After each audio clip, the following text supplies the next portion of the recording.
오늘 말씀의 제목이 하나님께 소망을 두라라는 말씀의 제목입니다. 그래서 우리가 어디에 소망을 두고 살아가는지, 무엇을 향해서 바라보면서 가는지, 그거에 대해서 묵상하면서 일주일을 지냈어요.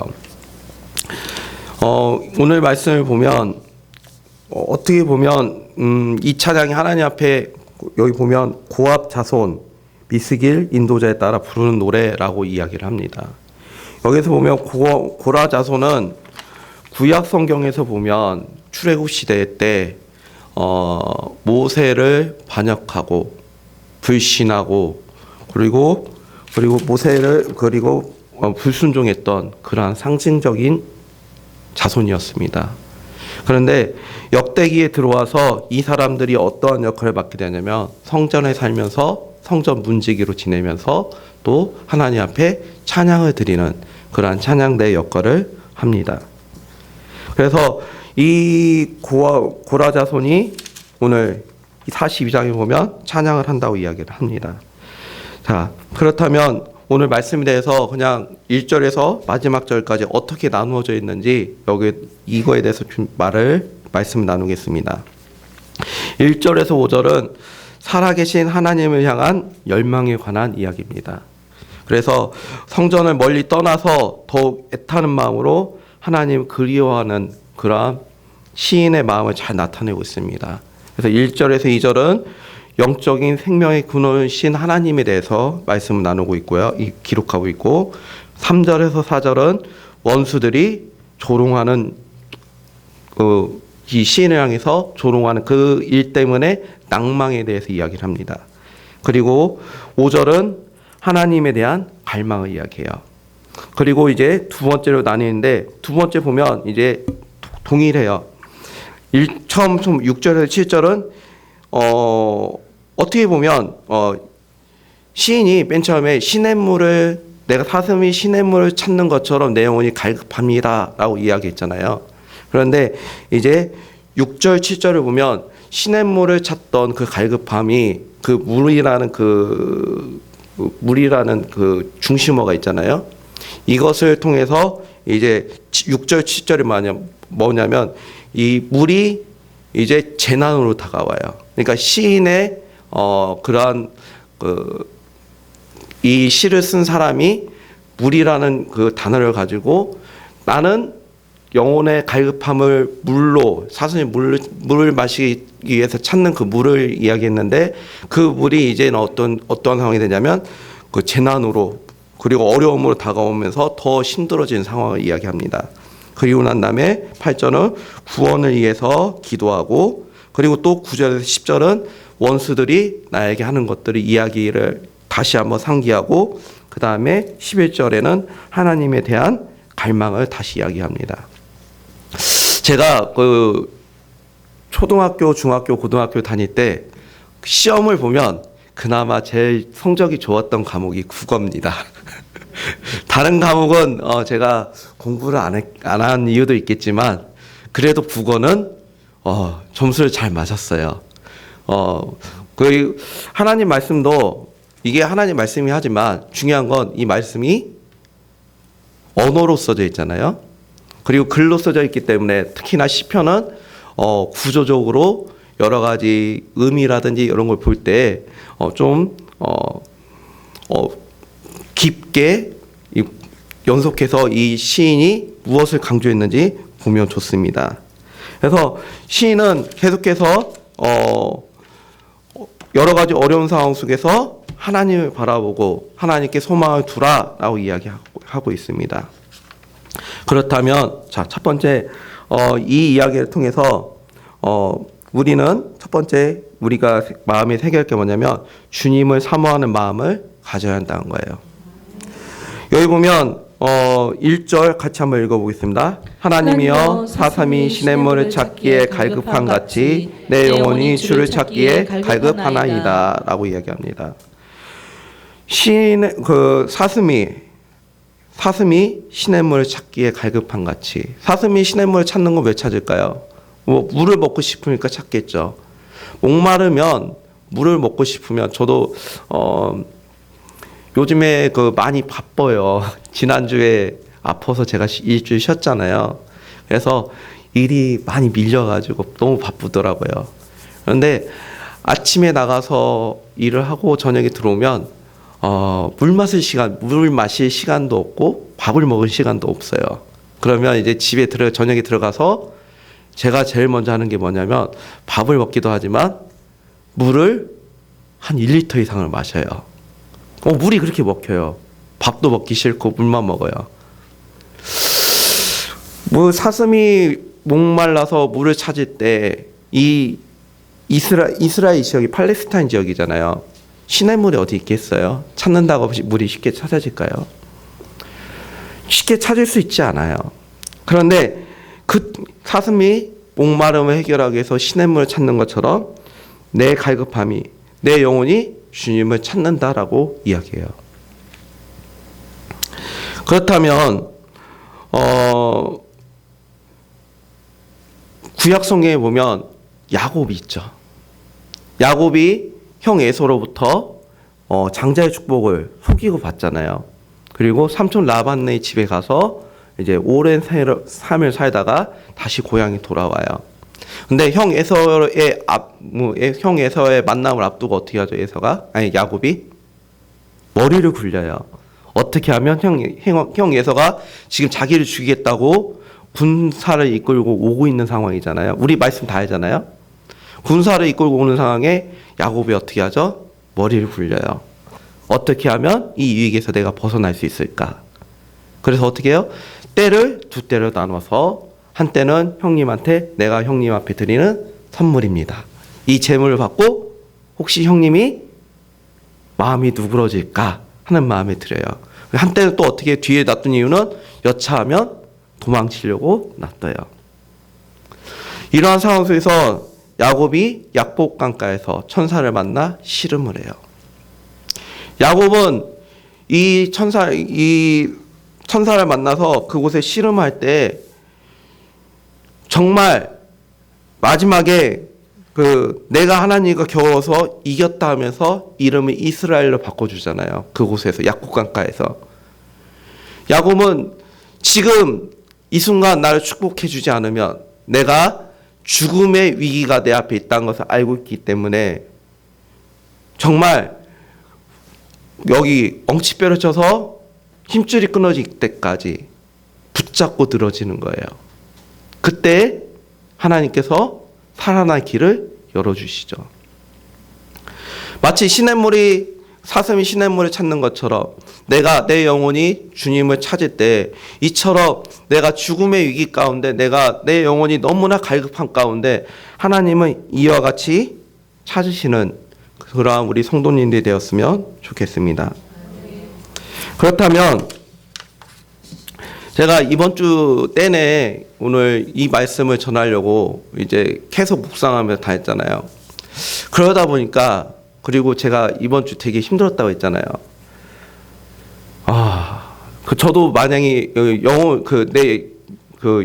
내 영혼이 많이 갈급했나 봐요. 일 끝나고 집에 가는데 수요일 날이었거든요. 오늘은 조금 빨리 끝날 수 있지 않을까. 그러면 수요 예배 드릴 수 있을 텐데 제 마음에 한 5시, 6시 됐는데 예배 드리고 싶다. 그 마음이 들더라고요. 그리고 예배 드리면서 기도한 게 얼마나 좋았을까. 그래서 그랬는데 결국 그날도 못 갔어요. 그러면서 이제 차를 타고 집을 가는데 이 42편 1절의 이 말씀이 저한테 확 다가오는 거예요. 사슴이 시냇물을 갈급한 같이 내 영혼이 주를 찾기에 갈급합니다. 이 말씀이 내가 참 하나님을 찾고 하나님의 말씀을 듣고 그리고 기도하고 이러한 것들이 얼마나 내가 소중하게 모르고 지냈나 라는 생각이 들더라고요. 좀 이따 할 이야기지만 그러면서 제가 느꼈던 게 뭐냐면 이곳에 와서 예배하는 거 이게 얼마나 좋은 일이었나. 근데 오늘 행복이란 찬양하니까 더 울컥하는 거예요. 그리고 더 나가서 이곳에 와서 예배하는 게 얼마나 나한테 소중하고 좋았나 그 생각을 하게 됐고, 그리고 또 더 나가서 제 마음에 왔던 게 뭐냐면 내가 예전에 하나님 은혜 안에서 사역자로서의 삶을 살면서 내가 하루 종일 말씀 보고, 그리고 설교 준비하고 찬양하고 교회에서 이렇게 생활했던 그 시간들이 얼마나 소중했나 라는 생각이 들더라고요. 그러니까 이거는 어쩔 수 없는 것 같아요. 내가 힘들면 깨닫게 돼요. 내 몸이 힘들고 어려우면, 그리고 이제 이 말씀을 이제 설교 준비를 해야 하니까 월요일부터 계속 이 말씀을 듣고 이렇게 다니다 보니까 이제 그리고 말씀을 묵상하고 있었죠, 제가. 그리고 내 몸이 진짜 힘들었어요. 그리고 나니까 이 말씀이 저한테 이제 다가오는 거예요. 얼마나 내 영혼이 하나님을 찾고 있는지. 그리고 이제서야 느끼는 게, 내가 예전에 목회자로 있을 때 그냥 밖에서 나의 삶을 위해서 일을 하지 않고 그냥 교회 안에 있을 때, 그러한 삶을 살았을 때 삶이 얼마나 소중했나. 그러면서 이 말씀의 시편 42편 1절의 이 말씀이 사무치게 저한테 꽂히더라고요. 어찌됐건 이러한 주님의 사모하는 마음이 이 자리에 앉아서 같이 예배하는 우리 성도님들에게도 동일하게 있었으면 좋겠습니다. 자, 그렇다면 이렇게 다윗이 갈급하면서 시냇물 찾으면서 여호와 하나님을, 내 영혼이 주를 찾기 갈급한 이유는 무엇을 원했냐면, 2절 같이 한번 읽어볼게요. 내 영혼이 하나님 곧 살아계신 하나님을 갈망하나니 내가 어느 때 나가서 하나님의 모욕을 배울까라고 이야기해요. 여기 보면 이 시인을 고라 자손이 인도자에 따라 부른 노래라고 하는데, 이 시를 지은 사람은 다윗이라고 또 이야기를 많이 합니다. 그래서 다윗이 뭐라고 이야기하냐면, 다윗은 정말 여러 가지 고난 속에서 도망자의 삶을 살았고 그랬잖아요. 근데 다윗이 그 힘든 삶 속에서 자신의 이 힘든 삶을 벗어나기를 원하는 것이 아니라, 그 힘든 삶 속에서 내가 하나님 얼굴을 보는 것을 갈망했다고 이야기를 해요. 우리들의 삶 속에서도 요즘에 삶이 요즘 많이 힘들잖아요. 코로나 때문에도 힘들고, 여러 가지 코로나가 장기화되다 보니까 코로나 이전 오기 전의 삶하고 지금의 삶은 많은 변화가 있고, 그리고 삶도 많이 어려워졌어요. 그런데 어찌됐건 이러한 어려운 우리들의 삶 가운데서 우리들이 무엇을 바라봐야 하냐면, 내 어려운 환경을 바라보는 것이 아니라 내가 현재 내 하나님을 바라보는 것을 더욱더 힘썼으면 좋겠습니다. 주님께서는 2000년 전에 유대 땅에서 기적과 이적을 행하신 분으로만 믿는 것이 아니에요. 그러니까 예수님을 믿을 때, 우리가 하나님 믿을 때, 그냥 이때 당시에 이 시편을 기록할 때 당시에, 또는 예수님께서 오셨을 때 당시에 2000년 전에 몇천 년 전에 이 기록된 말씀을 보는 것이 아니라, 현재 우리와 동일하게 역사하고 계신 것, 주님을 역사하고 계신 것을 보고 믿고 바라보았으면 좋겠습니다. 그리고 두 번째, 이러한 고난 가운데서 이제 깨닫는 거예요. 참된 의식의 중요성을 깨닫게 됩니다. 이건 뭐냐면, 내가 4절 같이 한번 읽어볼게요. 내가 전에 성회를 지키는 무리와 동행하며 기쁨과 감사의 소리를 내며 그들이 하나님의 집으로 인도하였더니 이제 이 일을 기억하고 내 마음이 상하는도다. 여기 보면 전에 내가 성회를 지킨 무리와 동행하고 기쁨을 나누고 감사하며 소리내어 하나님 집에서 인도했다는 거예요. 그러니까 쉽게 말하면 예배를 이야기하는 거예요. 내가 전에 하나님 앞에 와서 예배했다는 거예요. 지금 이 시편, 이 42편을 지은 이 시편의 저자가 이야기하는 건 내 현재 어려움 속에서 나의 문제를 해결해 달라고 이야기하는 것이 아니라 이 어려움 속에서 내 영혼의 갈급함과 그리고 회복을 이야기하는 거예요. 힘들고 어려운 일이 있으면 영혼도 상한대요. 내가 힘들잖아요. 제가 상처를 받잖아요. 그럼 내 영혼도 상처를 받는데요. 그러니까 내 영혼이 갈급함이 생기는 거예요. 그런 상황 속에서 이제 느끼는 게 뭐냐면 아까 제가 이야기한 거, 예배가 내가 전에 드렸던 이 예배가 얼마나 소중한지. 우리 그 울타리 교회를 보면 저 오면서 깜짝깜짝 놀래요. 우리 울타리 교회가 이렇게 많은 분이 못 오시다니. 우리 저는 울타리 교회 1호 커플이잖아요. 예. 그래서 가끔 우리 처제가 저한테 우리 엄사모한테 전화를 해요. 그래서 이번에 우리 울타리 교회 수요예배 4명인가 5명 드리러 왔대요. 그 이야기 듣고 깜짝 놀랐어요. 이 코로나라는 거 이 하나 때문에 울타리 교회가 어떤 교회인데 예배 드리러 온 사람이 5명이야 10명이 안 넘다니 이게 뭔 일이야? 우리가 이러한 어려움이 없었을 때는 그냥 예배 마음껏 드릴 수 있으니까 그냥 마음껏 와서 기도할 수 있으니까 그냥 그렇잖아요. 딸만 하다 보면 가끔 이런 생각도 들어요. 오늘도 가긴 가야 하는데 이러면서 그래도 내가 안 가면은 지는 거지 하고 나오는 분이 있기도 하고 이러다가 오늘만 쉴까 하는 분도 있을 테고.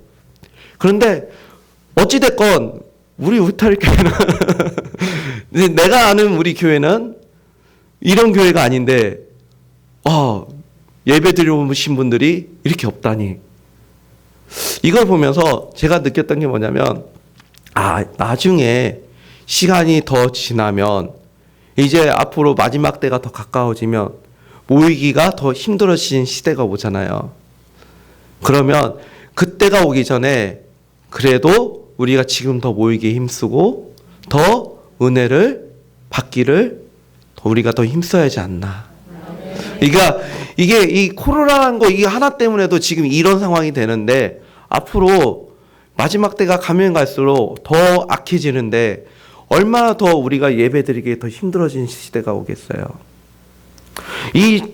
오늘 시편 42편을 지은 이 저자도 어렵고 힘들고 도망자의 삶을 살기 때문에 성일에 가서 예배하고 찬양하고 이 하나님 앞에 기도하고 이런 일들을 하지 못하는 거예요. 그러니까 내가 낭망하는 거예요. 내 마음이 상한다고 이야기해요. 수요일날 예배를 좀 드리고 싶은데 그 예배를 못 드리는 그 기분이 금요일날도 예배를 드리고 싶은데 기도회도 아니에요. 그냥 기도회도 아니에요. 너무 바쁘니까 기도회도 아니라 그냥 수요일날 예배, 금요 예배, 공예배잖아요. 그 예배 드리고 싶은데 못 가는 거예요. 제가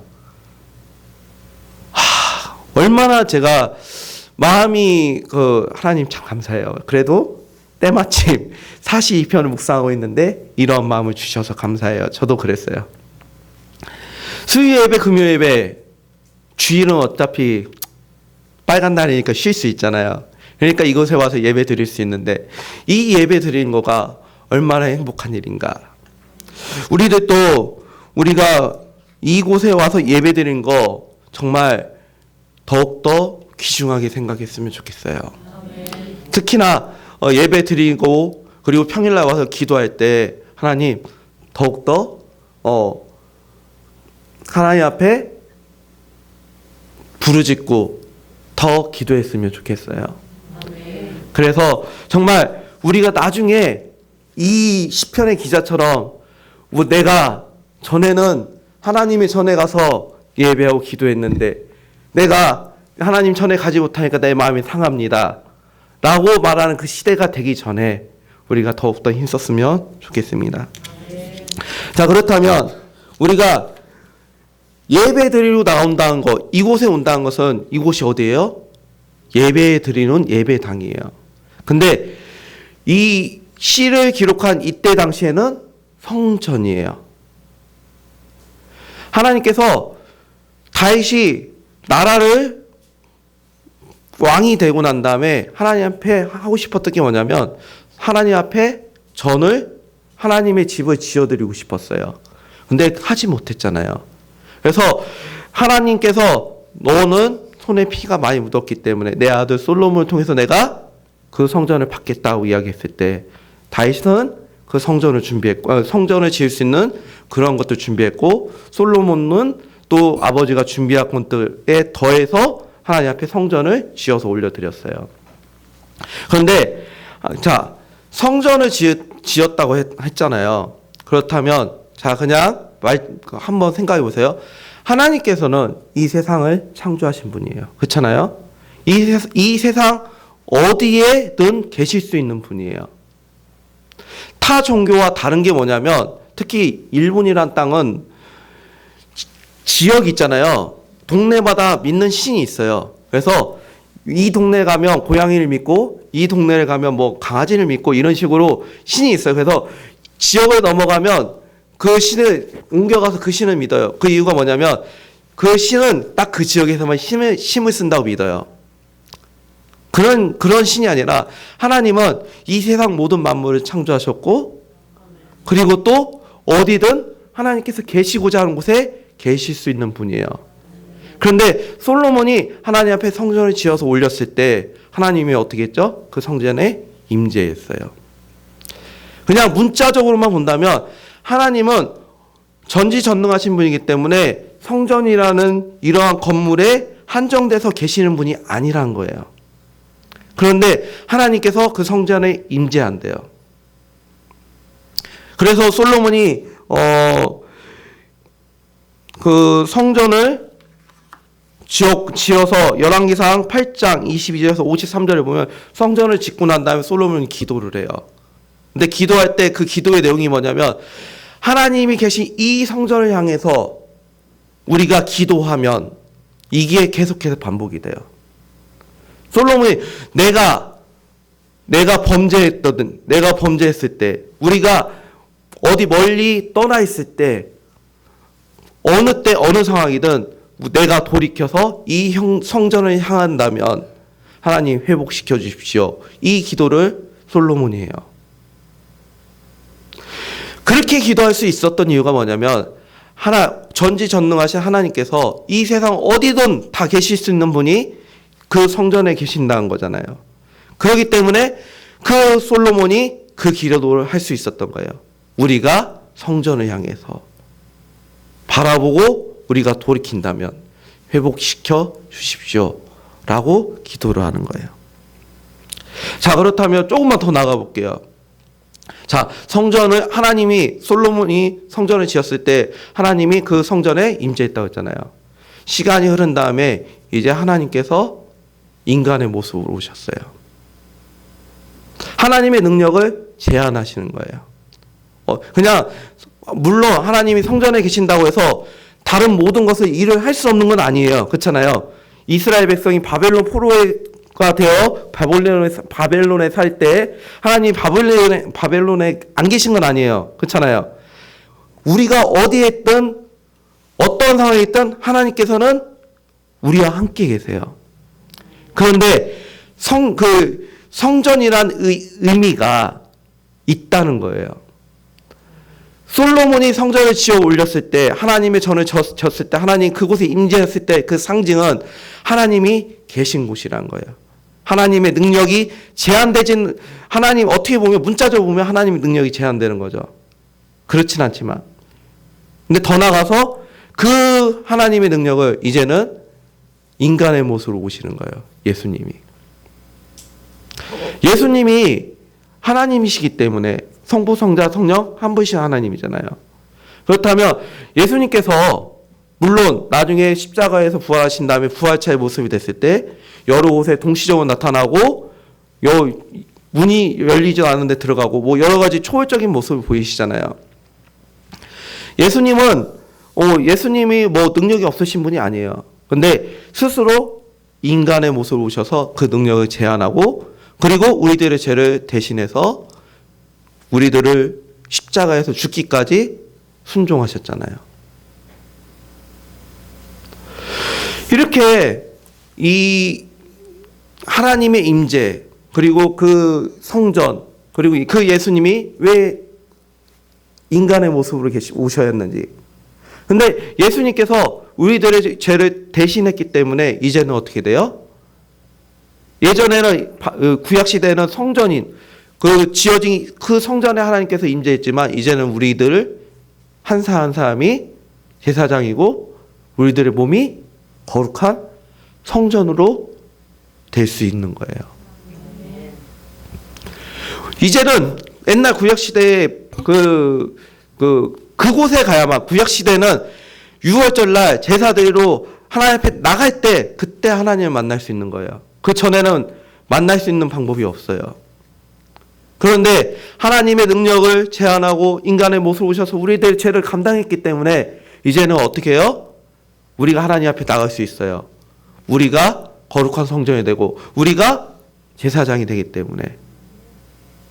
그렇기 때문에 우리가 성전을 향해서 우리가 예배할 수 있다는 것, 물론 지금은 이 예배당 이곳에 와서 함께 힘써서 모여서 예배하는 것, 이것 정말 중요해요. 그리고 거기에 플러스 내 몸, 내 성전을 깨끗하게 하나님 앞에 드리는 것도 중요합니다. 그래서 이 시편의 이 저자는 예배할 수 있는 거, 하나님의 얼굴을 뵈는 거, 이것을 너무나 간절히 그 목마른 사슴이 물을 찾는 것처럼 간구했어요. 그러면서 이제 이 시편의 저자가 하는 게 뭐냐면 하나님께 소망을 두라라고 이야기를 합니다. 여기 같이 한번 읽어보겠습니다. 5절 말씀 같이 한번 읽어보겠습니다. 내 영혼아, 내가 어찌하여 낭망하며 어찌하여 내 속에서 불안해하는가? 너는 내 하나님께 소망을 두라. 그가 나타나 도우심을 말미암아 내가 여전히 찬송하리로다. 여기 보면 내 영혼아 내가 어찌하여, 내 영혼아 내가 어찌하여 내 속에서 불안해하는가 라고 이야기해요. 근데 그 다음에 너는 하나님께 소망을 두라라고 이야기합니다. 여기에서 보면 말하고 있는 사람이 바뀌었어요, 안 바뀌었어요? 자, 내 영혼아 내가 어찌하여 낭망하는가? 내 속에서 불안해하는가? 말하는 사람이 지금 나잖아요. 근데 갑자기 너는 이라고 이야기해요, 여기서. 우리가 참 보면 우리 말씀에 이런 말씀이 있죠. 남의 눈에 있는 티끌은 잘 보는데 내 속에 있는 뭐는 못 본다고요? 들보는 못 봐요. 여기 보면 이게 내 영혼아 내가 어찌하여 낙심하면 내 속에서 불안해하는가? 나를 계속 얘기하면서 너는 하나님께 소망을 두라. 여기서 마치 나를 이야기하는데 나를 반대쪽에서 바라보면서 이야기하는 거죠. 마치 거울을 두고 나는 하다가 갑자기 나 자신을 바라보면서 너는 하나님께 소망을 두라라고 이야기하는 이 이야기가 왜 중요하냐면 우리 신앙생활하면서 아니면은 누가 문제가 있을 때 방법이 생각이 안 나요. 근데 어떠죠? 누군가에게 상담을 하면 옆에서 딱 볼 때 저 문제는 이렇게 하면 풀릴 것 같은데 라고 생각이 들어요, 안 들어요? 그렇게 될 수 있는 이유는 내가 객관적으로 그 상황을 판단하고 볼 수 있기 때문에 그 방법이 볼 수 있는 거예요. 그런데 여기서 보면 내 영혼아 내가 어찌하여 낙심하면 내 속에서 불안한가 하는데 너는 하나님께 소망을 두라. 여기서 바라보는 거예요. 객관적으로 내가 생각해 보라는 거예요. 하나님께 소망을 두라는 거죠. 우리들의 삶 속에서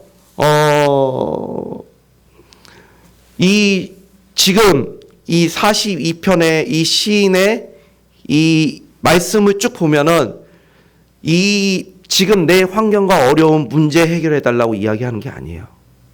그렇잖아요? 내 환경 어려움은 그리고 문제 이거 해결해 달라고 이야기한 것이 아니라 지금 내 영혼이 하나님을 갈망하고 있고 그 하나님을 만나고 싶습니다. 예배하고 싶습니다. 그러니까 내 영혼의 회복을 이야기하는 거예요. 그렇다면 그러기 때문에 내가 내 영혼이 하나님 앞에 가지 못하고 예배하지 못할 때 낙심되고 그리고 또 뭐가 낙심이 되냐면 여기 보면 3절 같이 한번 읽어보겠습니다. 사람들이 종이 내게 하는 말이 내 하나님이 어디 있느냐 하오니 내 눈물이 주야로 내 음식이 되었도다 라고 얘기해요. 어려운 가운데 환난 가운데 우리가 살아가면 이런 말해요. 야, 너 하나님 있잖아. 하나님 있는데 왜 그렇게 살아? 많이 듣는 소리죠, 저희가. 너 하나님 믿는다며. 하나님 있는데 왜 그렇게 살아? 너 하나님한테 기도하면 다 해결된다며. 사람들이 조롱을 해요. 근데 우리는 그러죠. 하나님 앞에 기도하면 하나님께서 다 도와주셔. 근데 단 하나님께서 도와주는 것은 하나님의 때에 도와주세요. 하나님께서 그냥 도와주신 게 아니에요. 아기가 과일을 달라고 하면 갓난 아기가 과일을 달라고 하면 그 과일을 주나요? 저희 우리 둘째가 은유잖아요. 은유가 과일을 몇 살부터 가지고 놀았냐면 한 2살 때부터 3살부터 가지고 놀았어요. 주면서 그랬어요. 머리카락 자르면 안 돼. 그랬는데 이러고 자르고 있더라고요. 근데 그렇게 혼났어요, 몇 번. 그리고 난부터 이 과일은 머리카락 자르면 안 되고 종이만 자르고 놀면 되는구나 하고서는 2살, 3살부터 막 과일을 막 가지고 놀았어요. 과일을 아주 잘해요. 그 부모가 달라고 할 때 그것을 안 주는 이유는 뭐예요? 위험하니까. 달라고 또 주면은 그 영혼이 죽을 것 같으니까 안 주는 거잖아요. 우리가 많은 사람들이 우리 기독교를 볼 때 하나님을 믿는 우리들을 볼 때 어떻게 생각하냐면 옛날에 이랬잖아요. 야, 교회 와봐. 교회 오면 하나님 다 들어주셔. 다 해결돼. 복 받아. 세상 사람들은 예전에 우리 기독교인들이 한 그 이야기를 기억하는 거야. 그래서 야, 하나님 믿으면 다 잘 된다며. 복 받는다며. 잘 산다며. 근데 왜 너 왜 이렇게 살아? 근데 이제 하나님을 만나다 보니까 우리가 이제 깨닫잖아요. 내 상황과 환경이 중요한 것이 아니라 내 영혼이 잘된 같이. 그게 먼저 되는 거예요. 내 환경이 풀린 게 아니라 내 영혼이 잘된 같이 범사에 내 영혼이 잘 되면 범사도 잘 된다고 이야기하잖아요. 내 영혼이 먼저 잘 돼야 하잖아요. 그렇기 때문에 하나님께서는 내 환난과 시험 속에서 내가 내 환경을 위해서 기도하는 것보다 어떻게 해야 돼요? 내 영혼의 회복을 위해서 하나님 앞에 기도해야 하는 거죠. 그래서 우리가 무엇을 바라야 하냐면 이 땅의 것을 바라보는 것이 아니라 너는 하나님을 소망하라 라고 이야기하는 거예요. 우리가 무엇을 바라보냐에 따라서 우리들의 삶의 가치와 그리고 삶의 질이 바뀌어요. 내가 이 땅을 바라보면서 살아가면 저는 불행한 삶이에요. 그렇잖아요. 아침에 일어나서 일하러 가요. 물론 우리 아버지도 어머니도 다 동일한 삶을 살았잖아요. 아침에 일어나서 일하러 가요. 하루 종일 일해요.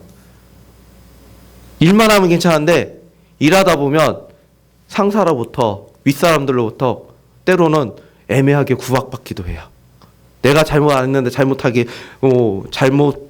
내가 잘못하지 않은 것을 내가 이야기 듣기도 하고 내가 뭔가 실수해서 잘못을 해서 이야기 듣기도 해요. 힘들고 어려워요. 일도 힘든데 사람들부터 구박도 받아야 돼요. 그리고 힘든 지친 몸으로 집에 들어가요. 그래서 하루 끝났구나 이러고 자요. 이러한 삶을 평생 사는 거잖아요. 어떻게 생각하면 그냥 어떻게 몇몇 정말 물질적으로 삶이고 자유함을 누리는 몇몇 그런 사람들을 빼고는 모든 사람이 하루의 삶을 힘겹게 살아가잖아요. 그러다가 한 달이 지나고 또 이제 곧 4월 달이 되잖아요. 그러면 이제 4월 달에 좀 어떻게 잘해보자 하고 또 하루하루 또 힘겹게 살아가요. 우리가 우리들의 소망을 하나님께 두지 않는다면 우리는 결국에 수고와 그리고 고생한 것밖에 자랑할 게 없어요. 근데 우리가 너는 하나님께 소망을 두라 라고 하고 우리가 하나님께 소망을 두는 순간 나의 삶이 힘들지라도 나는 기쁘게 살 수 있는 거예요. 단 내가 예배드리고 가지 못해서 슬픈 것뿐이에요. 내가 그때 슬펐던 거는 이제 제 차 타고 집에 들어가면서 막 슬펐던 거는 오늘은 분위기를 봐서 조금 일찍 끝나서 저녁 8시에 저희는 저녁 8시에 예배 드리거든요. 근데 저녁 8시에 요즘 익산으로 가거든요. 익산에서 8시 넘어서 끝나요. 그러면은 전주 넘어가면 예배가 끝나요. 근데 하루 종일 굶었잖아요. 그러니까 진짜 예배가 한 8시 반까지만 교회만 갈 수 있어도 밥을 포기하고 가고 싶은 마음이 있었어요. 그런데 9시에 도착이에요. 이게 참 그렇더라고요. 내가 하나님께 소망을 두면 내가 슬픈 건 뭐냐면 내 몸이 힘들고 어려운 게 슬픈 게 아니라 예배 드리러 못 간 게 슬픈 거예요. 그냥 내가 하나님께 소망을 두기 때문에 내가 지금 내 몸이 힘든 건 지나가는 거예요. 지나가면 그리고 결국 하나님께서 때가 되면 하나님께서는 하나님의 자녀가 힘들고 어렵게 살기만을 바라신다. 1번. 하나님께서는 하나님의 자녀가 하나님 은혜 안에서 즐겁고 평안하고 그리고 기쁨으로 살아가기 원하신다. 2번. 어느 게 정답일까요? 2번이잖아요. 하나님께서는 하나님의 자녀가 힘들고 어렵게 살아가는 걸 원하시지 않아요. 근데 우리의 삶이 힘들고 어려운 건 뭐예요? 내 영혼이 하나님을 제대로 바라보지 못하니까. 내 영혼에 갈급함이 있어야 하나님을 바라보니까. 하나님께서 우리를 힘들게 우리가 내 영혼이 갈급하게 그러한 상황과 환경을 만드신 이유는 딱 하나예요. 하나님을 바라봐야 내 영혼이 회복되고 내가 예배 드리고 하나님 앞에 나가야만이 하나님께 소망을 둬야만이 내 영혼이 회복되고 하나님하고 하나가 될 수 있으니까. 그러니까 그와 같은 삶을 우리가 살아가고 있는 거예요. 그러니까 이제 내가 살면서 그래요. 내가 힘들다 싶으면 하나님, 내가 아직도 저했군요. 내가 아직도 하나님을 들고 알아보고 내가 아직도 이 땅의 것을 놓지 못했군요. 하나님, 내가 하나님께 소망을 두길 소망합니다. 내가 하나님을 바라보고 싶습니다. 너는 하나님께 소망을 두라. 그가 나타나 도우심을 말미암아 내가 여전히 찬송하리로다. 하나님께 소망을 두면 내가 하나님께 찬양하면서 살 수 있다는 거예요. 이번 일주일 동안 참 울컥울컥하며 살았어요. 너무 힘들고 아프지 말아야지. 그 일주일 동안 아파서 나가지 못하니까 그 쌓인 일들이 그대로 저한테 되돌아왔어요. 제가 요즘에 사무실에 대해 약간 불만도 있어요. 세상에 내가 그냥 쉰 것도 아니고 아파서 쉰 건데 어떻게 이렇게 일을 방치해 놓을 수가 있어. 결국엔 해야 할 일인데 계속 이제 가면서 원래 지난주에 해야 할 일이잖아요. 근데 가면 어때요? 죄송합니다. 지난주에 못 왔습니다. 이러면서 일해야 하잖아요. 오늘 말씀 다 끝났어요. 저는 하나님께 특별한 은혜를 받았다고 했잖아요. 투잡을 해요. 교회 문 앞에 교패를 붙이셨다고 한다면 내 집에 일하러 오신 분들에게 화내지 마세요. 웬만하면.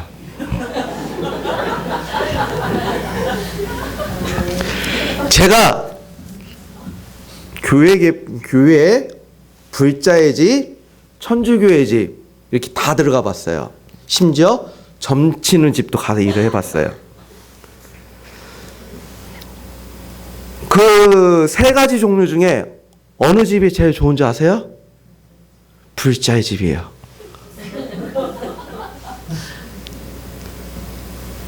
정말 부끄러워요. 불자의 집 가잖아요. 불자의 집 딱 붙어 있잖아요. 안 붙어 있어도 달력이 절이 딱 붙어 있으면 불자의 집인 거예요. 제가 가서 교회 다시나 봐요 그랬잖아요. 어떻게 하셨어요? 교회 달력이 붙어 있잖아요. 죄송합니다 하고 들어갔는데 퍼부어요. 야, 그러지 맙시다. 우리 교회에 일하러 오신 분들한테 딱 한 명만 이야기하세요. 교회 일하러 가면 얼마나 힘든지 아세요? 이쪽에다 일을 하려고 하는데 목사님이 와서 이쪽에 해주세요. 그런데 갑자기 장로님 오셔서 이쪽은 안 돼요. 저쪽이에요. 근데 갑자기 안수지 사님 와서 저쪽이에요. 그럼 도대체 누구 말을 들어야 돼요? 그러지 마세요. 기독교 우리 교회에 교표를 딱 붙였다는 것은 내 집에 들어온 사람에게 하나님의 왼수도 사랑하라고 하는데 그렇잖아요. 제가 삶 속에서 느끼는 거예요. 원수도 사랑하라고 하는데 교패 붙여놓고 자기가 원하는 시간대에 그것 좀 못해줬다고 그렇게 퍼부으면 저는 할 말이 뭐예요? 죄송합니다. 그러고 하는 수밖에 없어요. 교패 붙이지 말든지 차에도 십자가 걸지 마세요. 십자가 걸 거면 신호 위반하지 마시고 운전하면서 앞에 차가 좀 잘 못 가고 막 꾸물꾸물 되더라도 빵빵 걸지 마시고 하나님을 믿으면 우리들 삶 자체에서 그리스도인의 향기가 나타나야 돼요. 예수님께서 안 그랬잖아요. 십자가에서 십자가 고난 받을 때 누가 채찍 한 대 딱 때렸다고 예수님께서 채찍을 얘한테서 탁 때리지 않았잖아요. 누가 예수님께 침 뱉었다고 해서 예수님이 침 맞았다고 해서 그래서 예수님이 침 뱉었어요? 안 했잖아요. 우리가 예수님의 제자로 살아가겠다고 하면서 우리들의 삶 자체가 그러한 삶이 되질 않아요. 이건 제가 이번 주 일하면서 분노하면서 느꼈던 일입니다. 자, 첫 번째, 요거는 여담이었어요. 자, 우리가 오늘 말씀을 통해서 가장 중요한 거, 내 영혼의 갈급함을 해소하기 위해서 다른 무엇을 채우지 마십시오. 이 땅의 것은 아무리 찾아도 채워도 채우지 못합니다.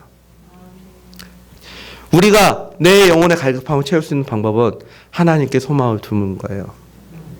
그러면서 하나님 앞에 예배하는 거예요. 그러면 회복될 거예요. 그러면 하나님 앞에 찬양하면서 나올 수 있는 거예요. 그래서 이 시간에 다 함께 기도했으면 좋겠습니다.